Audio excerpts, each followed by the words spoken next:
to Daniel 7 for me, please. Now, understand, the history part, basically, of Daniel has ended. As a matter of fact, Daniel's tenure as a statesman has now ended.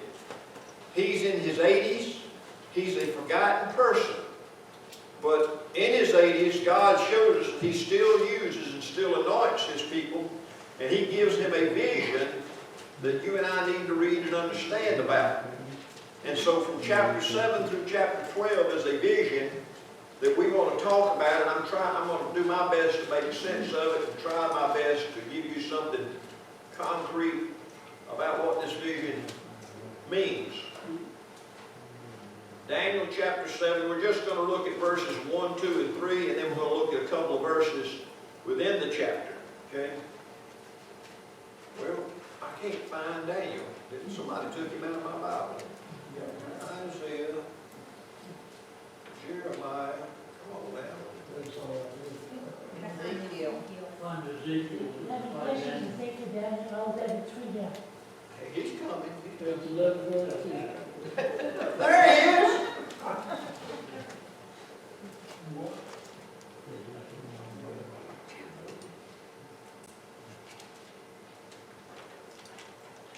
Oh, can I ask a question, please? Sir, Can I ask a question? we just finished prayer time. I got 30 minutes. After we're through, you can bless all you want. How about that? Okay? All right, thank you. All right, chapters 1 through 6 are historical. 7 through 12 are prophetic.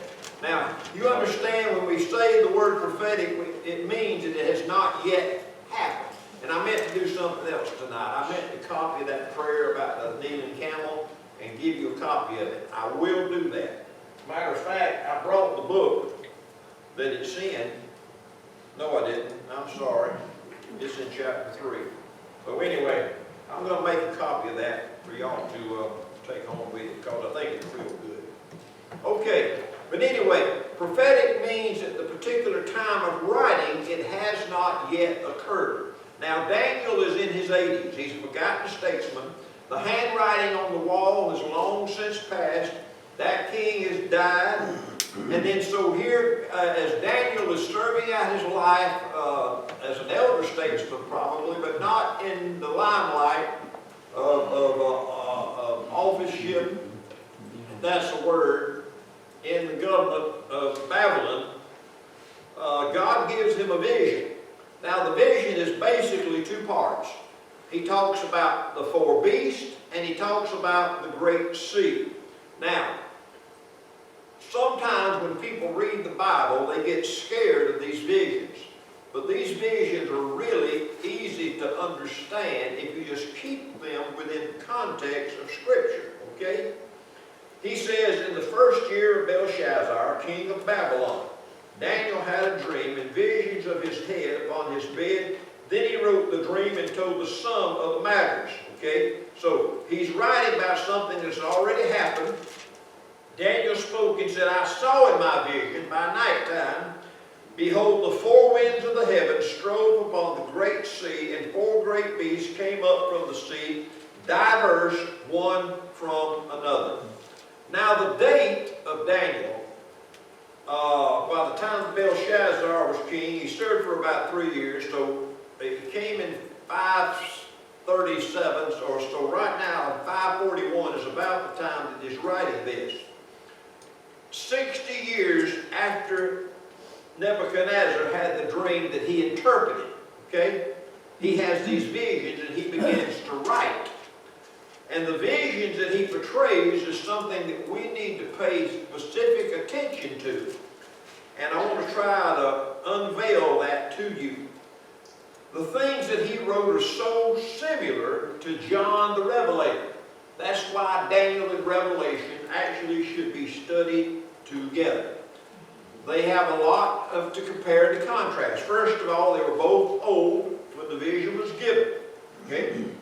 They are told to write down the things that they saw, but they're separated by about 630 years from the time that Daniel wrote and from the time that John wrote.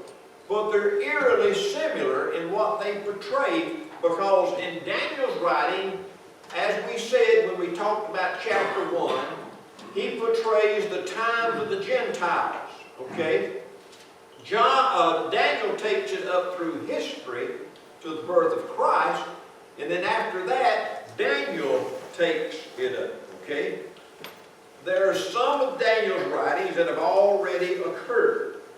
Now remember, the end of the Old Testament, from the time of Jesus, is basically the portrayal of these four beasts. But these four beasts will play a part in the playing out of history. Okay? So, date-wise, if you're interested in this stuff, you're looking at from 541 BC to about 165 BC. That was when the Old Testament ended, when the last book was written. Okay? Then you take into account the time of Jesus and his life, so you're looking at something like maybe 195 to 200 years, okay? So Daniel's vision of the rise of these four beasts coming out of the sea takes place during that time span.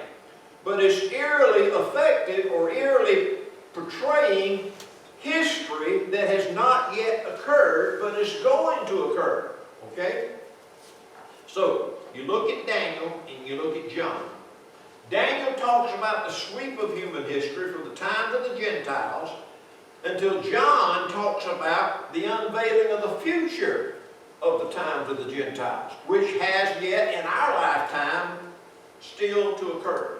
So, what I mean, Daniel's already happened, John has yet to happen. All right?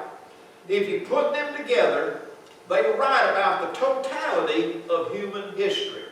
Now, there's one other little book that you could throw in there alongside Daniel and Revelation. That would be the book of Zechariah, because he talks about the times that are portrayed in these particular things. Okay? So, all that said and done, it is the vision that he writes about in chapter 7 in verses 1, 2, and 3. When he says, I saw the four beasts come up out of the sea. That's not some kind of mysterious happening. He's talking about the sea of humanity. Now, sometimes in the Bible, that is what John and Daniel used to describe the vast world, the sea of humanity. So out of the masses of humanity rises four creatures. Now, if you want to understand this, the most important verse in chapter 7 is verse 9, okay? And I beheld, still the thrones were cast down. What thrones? The four beasts that the thrones, or four thrones that the four beasts are sitting on. And the Ancient of Days did sit, whose garment was white as snow, and the hair of his head like the pure wool. His throne was like the fiery flame, and his wheels were like a burning fire. Now, we know that the Ancient of Days is the Lord Jesus Christ, and Daniel saw a vision of his reign over history. Okay? You follow me so far? So, out of the sea of humanity, four nations arise. Now, why did they arise? Well, look at verses 11, 12 of chapter 7, and it tells you why these nations appeared. Beheld then, because of the voice of the great words which the horn spoke, I beheld even till the beast was slain and his body destroyed and given to the burning flame. As concerning the rest of the beasts, they had their dominion taken away, and yet their lives were prolonged for a season and a time. Now, I understand a lot of that's confusing. Almost swallowed chewing gum. But when you think about history, everybody has some kind of idea about history, right? Now, the reason I got the chewing gum is so I keep my vocal cords moist. I don't usually do that, but I've been having coughing spells lately, so that's the reason I got chewing gum in my mouth. So forgive me. I don't like to do that. I don't like to see singers with chewing gum in the mouth, so forgive me for tonight, okay? I wouldn't do it on Sunday, but I will, I will slide the grade a little bit on Wednesday, okay? I happen to be a World War II buff, okay? There's not a documentary or a movie that's ever been made about Hitler that I haven't seen. I mean, I have all the World War II in colors. I've watched them over at least 2 or 3 times. Hitler fascinates me. I don't get too much into the Pacific and the Japanese battles, but Hitler in Germany fascinates me. Every little detail and every story you hear kind of adds more to it. And so I know a good bit about Adolf Hitler. I know about his childhood. I know how he painted beautiful pictures at an early age in life, at the age of 14. You ought to see some of his artwork. But I know what he did and how he ended up rising to power and how he killed 6 million Jews. Now, that doesn't count all the people that he sent to death in wars, okay? Not the Germans, but that's just the Jews that he killed, okay? All of that occurred, or he rose to power in the 1930s, okay? It was a bad time. The Depression was going on in the United States, and that lent credence to him rising in power and getting Germany back on the map and everybody willing to follow him to their death, and that's basically what happened. Also in the early 1930s, there was another man that you don't hear as much about, but was just as responsible for the murderous killings of millions of people, and that's Joseph Stalin, okay? The same time that Hitler was making his rise to power, Joseph Stalin had went into all, and you remember, the Ukraine was what you call it, not a garden, it was a farmland. It was just so much, there was just so much crops growing. But you see, you can't fight wars with crops. And so Joseph Stalin intentionally went into all these farmers' houses, especially the peasants. He took all their winter clothes, he took all their food, and he walked away and he left them to starve to death. And 600,000 farmers starved to death because Joseph Stalin took all the food away. Now, why did he do that? Because he wanted to industrialize the Soviet Union. He killed all those people, and he did what he did. He built tremendous steel mills. Now, the bad part of that, he probably could not have beaten Hitler in the war if he hadn't had those steel mills. But hundreds of thousands of people have died in the hands of Hitler and have died in the hands of Stalin. And these nations continue just to breed war upon war upon war. World War I, the wars before that, wars and rumors of wars. There's just so much war and slaying in the world today. And you just kind of have to ask yourself, why in the world does God allow that? Why did he allow these 4 nations, I'm going to tell you who they were in just a minute, rise out of nothing and make war and cause so much havoc on people? Okay? Now, on a smaller scale, people look at world wars and they say, well, you know, God's not in control. He would not allow innocent people, men, women, and children to die like he has if he was in control. But the irony of the thing is that he tells about all this happening before it happens. Now, and so people believe that God is a warmonger. He's allowed these wars. He's allowed all these millions of people to die. How in the world can he be a God of love? And how can you believe in a God like that? Let me break that down into a smaller scale. There's a lady who is 35 years old in Michigan in the hospital dying of cancer. She has 5 children. Well, her family's not going to listen to anything about God. So how could God allow a woman 35 in the prime of her life die of cancer and leave 5 children be raised by somebody else? And so people, rightfully so, question why in the world would God allow these things to exist? Hard answer, isn't it? Why? You can't really explain that. I don't care who you are. You can give explanations, you can give theological innuendos, but you can't explain why God allows women and children and people just to starve to death for no reason at all. And he allows these nations to exist. Why don't God just zap them? He has that power. He could take their thrones away from them, but he doesn't, does he? So what do you do? Does that challenge your theology? Does that challenge your walk with God? John, you sit back there. You went to Vietnam. You had some of the same questions, didn't you? Yeah. Why? Why does it happen? Look at 2 Thessalonians 2:7 right quick.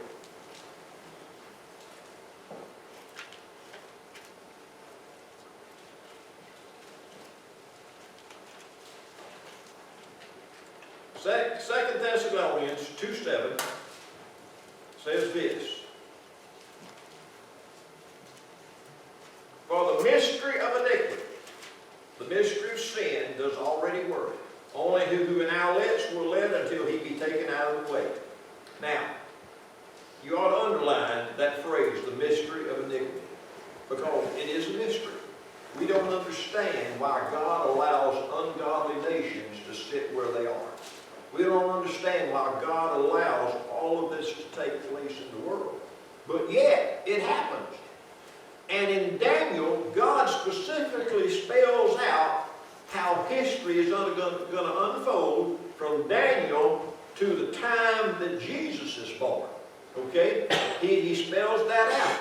Now, what's so amazing about that is you and I can look back and we can see how this plays out in history, and that lets us know that Revelation, who is written by the same God, by another man of God who had a vision, is also going to play out. Do not doubt what is going to happen in the New Testament because of what has already happened in the Old Testament. Okay? So, the second thing, that's the vision. Okay? What's the interpretation of it? Okay? It's very plain. Okay? It's already been revealed.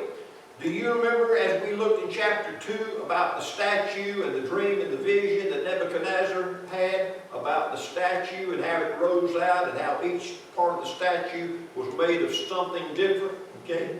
Now when Daniel interprets that statue, he basically interprets the vision of what is going to take place of the four beasts that rise out of the sea of humanity to take control of the world in the days of Daniel, leading up to the days when Jesus Christ would die on the cross. Now, everybody follow me? Anybody lost? Yes, sir. I'm just lost. Tell me what you need help with. Well, I just don't know where you got the information that these, the last four things. History. History from where? The history of the world. First part of Daniel. History of the world. Well, it doesn't say anything about it. No, it doesn't. All it does is tell you about the four beasts that rises in power. That's all it tells. And it gives you the picture of the statue. Okay? But if you read history, do you ever read history? Do you know the history of the Medes and the Persians? You know the history of the Babylonian nation? Do you know the history of Alexander the Great? And he is the preeminent one. A little bit about it. Okay? Do you know the history of the Roman Empire? What The wrong? Roman Empire. A little bit. Those are the four beasts. They don't say that. No, it doesn't. But it's in history. And Daniel is telling about history that happens up until the day that the Ancient of Days is born. The statue has to mean something. This part. The four beasts have to mean something. Right. All right? Follow me, okay?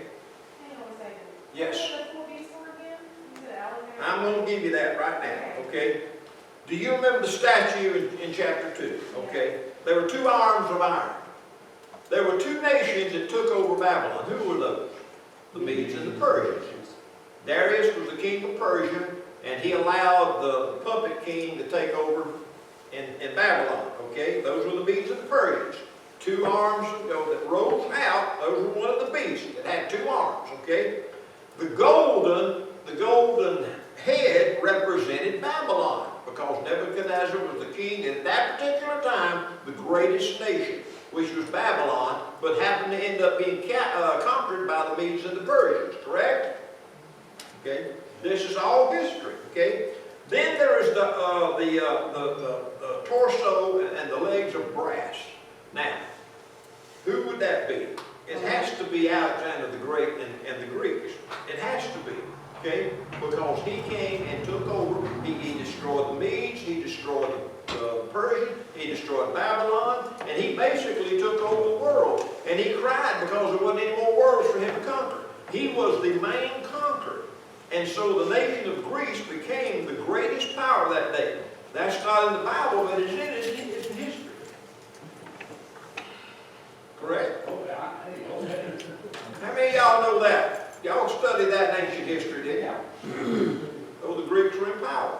Okay, now again, you know, this could be speculation, it might not be, but it all plays out up until the time, if Daniel is talking about, with all the symbols of the four beasts, and it correlates with John about the beast rising out of the sea. He tells the same thing, so if Daniel is not telling the truth, then John's not telling the truth. I say we'll tell the truth. Okay, all right, then there is the feet of clay. Now, it's not clay totally, it's clay mixed with iron, and you know those two don't mix. Well, who was that? The Roman Empire, okay? Now, this is where it gets real wild. We know history.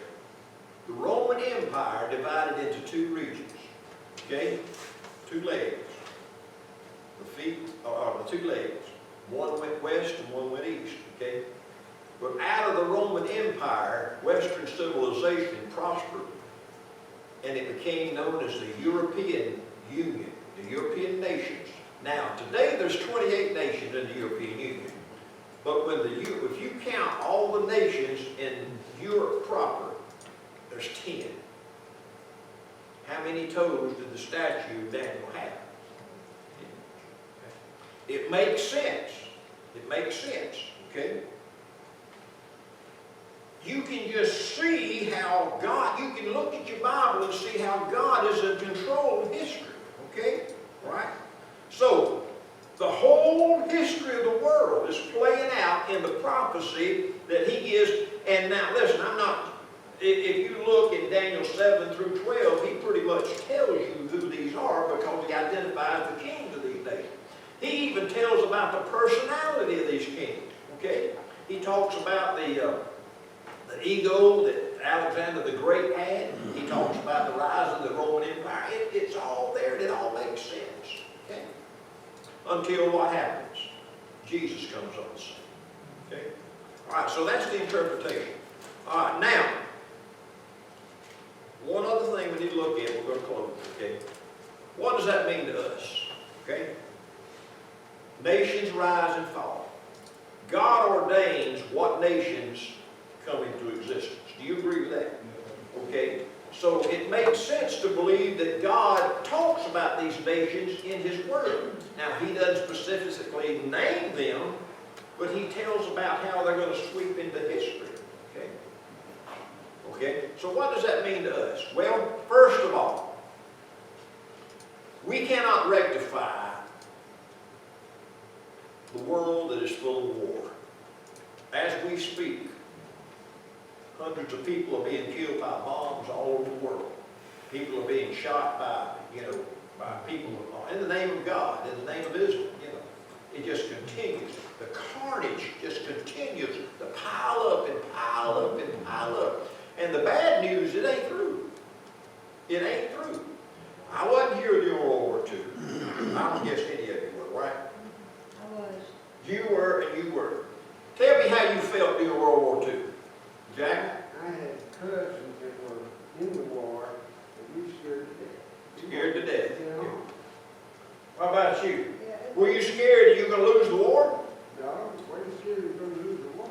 I don't think we had a feeling.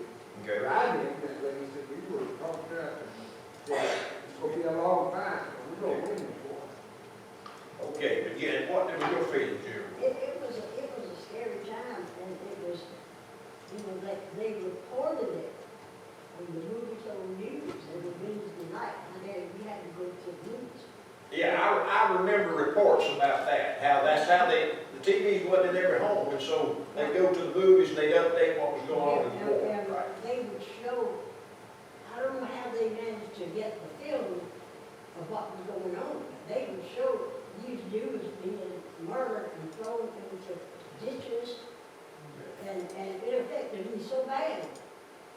I would turn around and my seat, close my ears, and to this day, I cannot watch any movie that has anything to do with Nazis. I'm 83, and I was about 5 or 6, and it's affected me that long. Well, it fascinates me. I mean, Nazism and how those people were led to their death and be totally controlled. But, and also, remember this. If you read the Bible and you look at history, Now, why would they believe that? Because of the war that he made on God's people. You know, he wanted to eradicate Jews from the face of the earth. So, you know, a lot of people, and religions were born out of that particular time. So, war upon war upon war, and when you and I go to sleep tonight, just like Harry mentioned about Russia is threatening the United States, that if we put rockets in Europe, they're going to aim their rockets at the United States. I mean, that was his words, okay? So, it continues, it continues, it continues. The carnage, the wars, the rumors of war just goes on. The saber rattling continues, and we don't know when it's going to, how it's going to end, except for one thing. Okay, all right, that follows. Good. Go look at Daniel 7:9 and read it one more time, because this is how we relate to it. Okay, this is how we relate to all that the Bible talks about as far as the nations rising and the war that goes on and that continues, and if you can throw Ezekiel into that with the wars of Russia that's coming on and things like that. But as far as Daniel goes, and God's people needed comfort at that time. So when he wrote in chapter 7, in verse 9, here's what he says. This is the most important verse in the whole thing. I beheld till the thrones were cast down. In other words, these nations fall. And the Ancient of Days did sit, whose garment was white as snow. What that means, friends, is that God wins out. God has the last say. Christ will be the victor. And though we see a fallen world in chaos, and we see trouble on every side, and we see people doubt, we see people sin, we see killings continuous, on and on and on. And listen, it's not going to have to be on a large scale of war. I mean, think about this past Sunday, the guy going in Indiana and killing his fellow workers, you know, and that's become so common stance today that they don't even report it anymore. I mean, the local news, I mean, you know, a fellow going and killing 5 people, that ain't nothing anymore. But it continues. The war, the hatred, the bitterness, the strife, the killings, but God wins out. And that's what verse 9 says. When these nations will be cast down, pushed to the side, and the Ancient of Days is sitting on the victor's throne. Now that's the only thing that we have to hold on to. That's it. But I think that's enough. Do you? I agree. Questions? Yes, sir. I was being taught what we're doing. And we're not supposed to question now. Just accept what he says in his word and how he does things. If our reason for it, our purpose for it. Why do you think it's wrong to question God? Didn't Abraham question God? I believe any normal Christian will question some of the things that God does. Do y'all disagree with that? But I don't think necessarily, you can't say, I've never thought that, well, there's wars, why does God allow it to happen? Or why does God cause it to happen? I think it's the free will of man. And their sinfulness is why. Because he gave us free will to make those decisions, whether we do it or not. So it's not God's fault, it's the sinner's fault for making the wrong decision, in my opinion. That's just how it is. The only problem with that is that the innocent always suffer with guilt. Well, I understand that, but you can't. And I guess that's what creates most of the, you know, The questions question. now. But were you not raised as a child to do not question God? I mean, do you know? That question never came up in my household, about questioning God. Why? Do you not question God? Well, I wonder why he allows things to happen sometimes, yeah. But I don't question it to the extent that I dwell on, you know. Okay, God has allowed this to happen, and it's for a reason, you know, and hopefully some good can come out of it, whatever. But the Bible tells you these things are going to happen, the wars and the war. Correct. And we know that. Yeah. Well, I have, with things, I have questions. In other words, something happened, I said, why God? Well, if you And, read and, Job, and then pray about it, but I'd ask him why. you look at the book of Job, what happened in Job's life, and Job questioned God. But then God explained to him that this is what's going to happen because of man, you know, so. I have seen people die that hating their heart toward God. I remember a fellow that, some of you know him, that his grandson was visiting his home, and the boat slid off the trailer and killed the grandson. And he died, he went to his grave hating God. I know another fellow in West Virginia who was a preacher, and his son was killed in a car accident, and he turned against God. And I don't know what happened to him, but I do know as an old man, he still was bitter at God for allowing his son to die. So, you know, those things arise, and you don't always have solutions and answers. I think we just need to let those that listen, the Lord wins in the end. You can't make sense of everything that goes on in the world. You can't do it. I look at those things as trials and tribulations. It says we're going to have trials. We're going to have tribulations. We don't like a lot of it, but it's going to happen. Right. And if you question anything, question God. To me, well, I question God. Thank you for Google and thank you for reference Bible. I try to find out the answer. Something will satisfy my answer, to make me feel more satisfied with what God says, what the Bible says. Now, I still have a problem with Revelation and Daniel, where you see different things, you come up with different nations and different things. And I still have a problem with that, but you make sense when you say what you say. I don't know, that's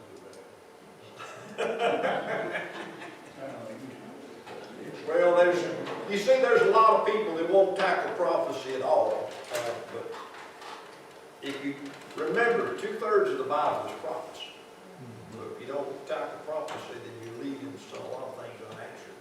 And, you know, my opinion might be wrong, but I think my opinion makes sense. And if it makes sense, you know, maybe it's right. Well, you give you an opportunity. I mean, it's wrong to be right, or it's right to be wrong. You give you an opportunity to put your mind in gear, try to disprove what you say, or even prove what you say. Right. You know, if you don't do that, you know, the Bible says it's waste of time. You don't get into it, try to find out the verse before and the verse after. The thing about it, it has to mean something. Yeah. You know, God just don't waste words. He don't do that. And so it means something. Now, whether we can grasp our mind around what it means is another story. But everything in His Word means something, right? Y'all agree with that? Is it really good to have an answer? Huh? Is it really good to have an answer? Or are you really sure you want an answer? Yeah, that's true too. Yeah. And you know, it's not always for us to know that. All right. Anyway, why practice?